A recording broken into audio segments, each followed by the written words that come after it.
ക്യാൻസറിനെതിരെ പൊരുതാനായി Calicut city service സഹകരണ ബാങ്കും MVR cancer സെന്ററും സംയുക്തമായി അവതരിപ്പിക്കുന്ന ക്യാൻസർ ചികിത്സാ സഹായ പദ്ധതിയാണ് മാസ് കെയർ. വാർത്തകൾ തുടരുന്നു. സനിൽ ദീപിന്റെ ചിത്ര പ്രദർശനം ശ്രദ്ധേയമായി.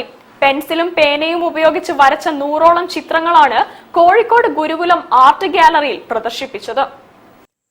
1970 മുതൽ പെൻസിലും പേനയും വരച്ച 100ഓളം ചിത്രങ്ങളാണ് കോഴിക്കോട് മാനാഞ്ചിറ ഗുരുകുലം ആർട്ട് ഗാലറിയിൽ നൊസ്റ്റാൾജിയ എന്ന പേരിൽ ആർട്ടിസ്റ്റ് സനൽ ദീപിന്റെ പ്രദർശനത്തിനുള്ളത്. രാഷ്ട്രീയ നേതാക്കന്മാരും സിനിമാ നടന്മാരും എഴുത്തുകാരും സംഗീതജ്ഞരും ഉൾപ്പെടെ സനൽ ദീപിന്റെ ക്യാൻവാസിൽ ജീവസുറ്റു നിൽക്കുന്നു.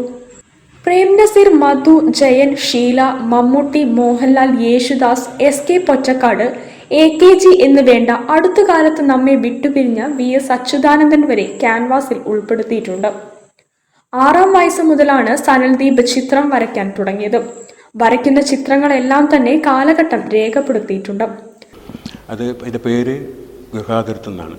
നൊസ്റ്റാൾജിയ, പഴയ കാലങ്ങളിലേക്ക് കൊണ്ടുപോകുന്ന ഒരു പ്രദർശനമാണ്. അപ്പം എൻ്റെ ഉദ്ദേശം തന്നെ നമുക്ക് ഈ കാണുന്ന ആൾക്കാർക്ക് ഒരു പഴയ കാലങ്ങളിലേക്ക് കൊണ്ടുപോവുകയും പഴയ ആൾക്കാരെ ഓർമ്മിക്കുകയും അതിൽ ചില മുഖങ്ങളൊക്കെ ചിലപ്പോൾ ഇപ്പോഴും ജീവിച്ചിരിക്കുന്നുണ്ടാവും, ചിലപ്പം അതിൽ വിട്ടുപോയ ആൾക്കാരുണ്ടാവും. അങ്ങനെയുള്ള ഒരു ഉദ്ദേശമാണ് ഇതുകൊണ്ട് ഉദ്ദേശിക്കുന്നത്. പ്രശസ്തനായ ഹാം റേഡിയോ ഓപ്പറേറ്റർ കൂടിയാണ് കോഴിക്കോട് കണ്ണഞ്ചേരി സ്വദേശിയായ സനൽ ദീപ്.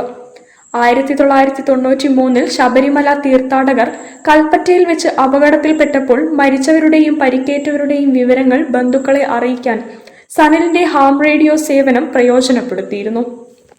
വെള്ളപ്പൊക്കം, ഉരുൾപൊട്ടൽ, ചുഴലിക്കാറ്റ് എന്നിവയെല്ലാം ഉണ്ടായപ്പോഴും സനൽ ദീപിന്റെ സഹായമുണ്ടായിരുന്നു. കേരള ഗ്രാമീണ ബാങ്ക് സീനിയർ മാനേജറായി റിട്ടയർ ചെയ്ത സനൽ ദീപിന് ഈ മേഖലയിൽ നിരവധി പുരസ്കാരങ്ങളും ലഭിച്ചിട്ടുണ്ട്. മാനാഞ്ചിറ വൈക്കം മുഹമ്മദ് ബഷീർ റോഡിലെ ഗുരുകുലം ആർട്ട് ഗാലറിയിലാണ് പ്രദർശനം നടന്നത്. News bureau, Kozhikode.